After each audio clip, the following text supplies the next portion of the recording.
You ask Tiger to solve. This deals with linear equations with one unknown.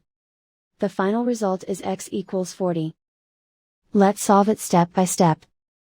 Group all constants on the right side of the equation. Add 5 to both sides.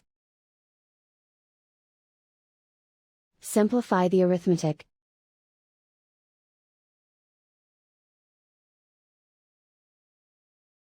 Isolate the x.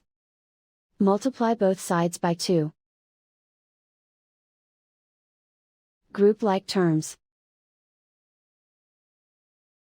Multiply the coefficients. Simplify the fraction. Simplify the arithmetic. And so the final result is x equals 40.